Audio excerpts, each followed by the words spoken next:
I'm sure you won't be surprised to hear that fear of death is considered to be the greatest of all human fears. From my perspective, I believe this fear stems from a generally held worldview that we only live once, and that after we die there is nothing more. Some liken it to going to sleep and never waking up again. The consequence of such a view can be quite negative. For example, it can lead people to take a very short-term, self-oriented view of human existence. Let's take marriage as an example. If we only live once, why stick in a marriage that is going through problems?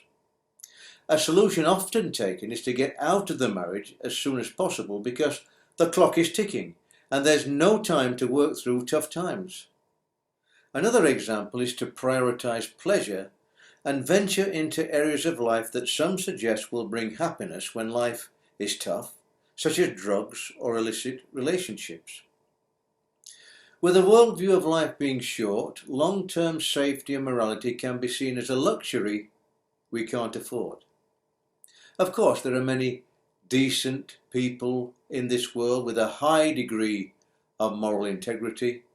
Nevertheless, death is a feature of life, and those viewed as good are not exempt from this end, and fear can reign or rear its ugly head from time to time. Now I want to give another worldview and present the Christian perspective on death, which is summed up in John 3:16 of the Bible. It states, "God so loved the world that he gave his one and only Son, that whoever believes in him shall not perish but have eternal life." This promise to mankind was given by God, who created each and every one of us, simply because he loves us more than we love ourselves.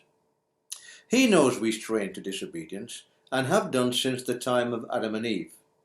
As sin and God do not go together, he created a way back for us by sending his only Son, Jesus Christ, to pay the penalty for our human sins by dying on the cross.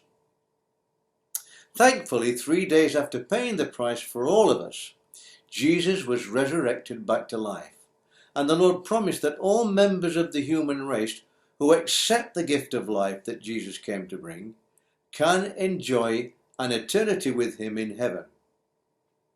Now, I appreciate that I've made some big claims, but they are not unfounded, so I encourage you to really investigate the Christian faith.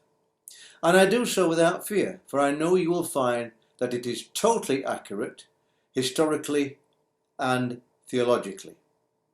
In fact, Christ's crucifixion and resurrection are confirmed as true by some of the greatest legal minds of all time.